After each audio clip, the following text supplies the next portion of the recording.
Baik, di sini saya akan bercerita salah satu buku yang ditulis oleh Paulo Freire, asal Brasil, di mana judul bukunya itu Pendidikan Kaum Tertindas.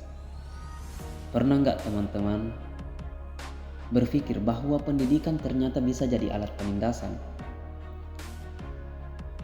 Kita akan bercerita tentang buku Pendidikan Kaum Tertindas ini, di mana buku ini membantu kita memahami proses memanusiakan manusia seutuhnya.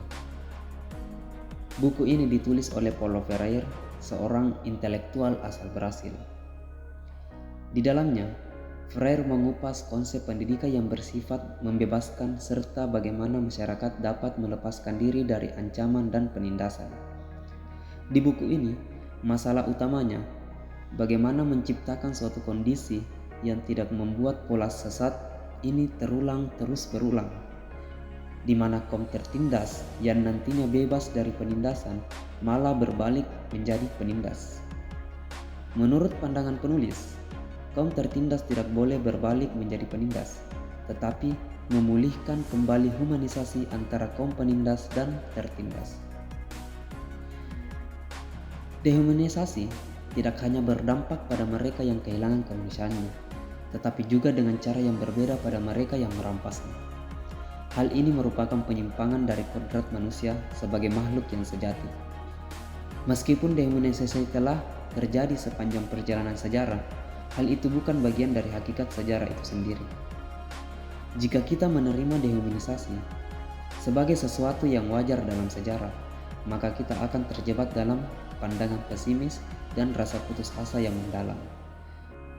Padahal, perjuangan menuju humanisasi, pembebasan kaum pekerja, penghapusan keterasingan, dan pengakuan manusia sebagai individu yang utuh akan kehilangan maknanya.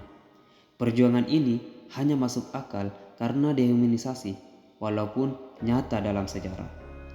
Bukanlah sesuatu yang tak terhindarkan.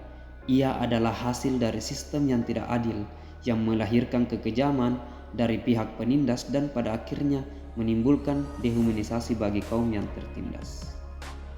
Penulis mengkritik model pendidikan gaya bank yang menindas dan mendorong terciptanya pendidikan dialogis.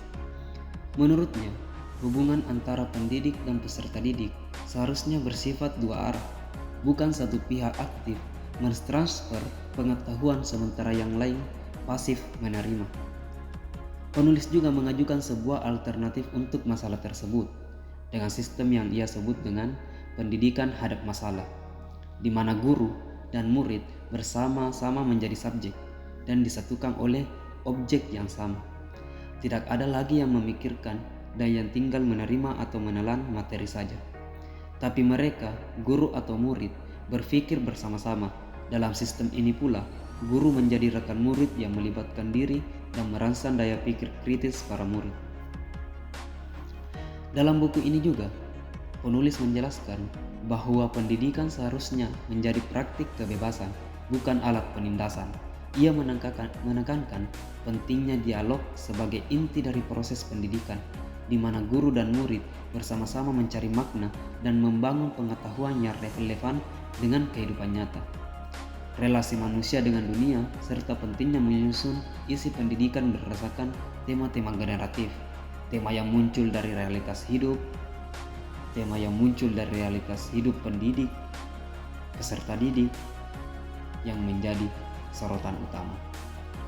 Freire juga menjabarkan bagaimana tema-tema ini dapat diteliti dan dijadikan dasar penyusunan program pendidikan yang membebaskan, di mana buku ini menggambarkan dengan sangat jelas dua bentuk pendekatan budaya, anti-dialogika dan dialogika.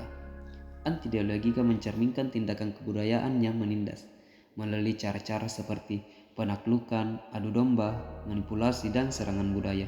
Sebaliknya, tindakan dialogis mencerminkan budaya pembebasan yang dibangun melalui kerjasama, persatuan, organisasi, dan sintesis budaya, di mana buku ini sangat kuat dalam menunjukkan bagaimana para penindas menjalankan sistemnya, serta bagaimana kaum tertindas bisa melawan dan membebaskan diri melalui kesadaran kritis dan aksi kolektif.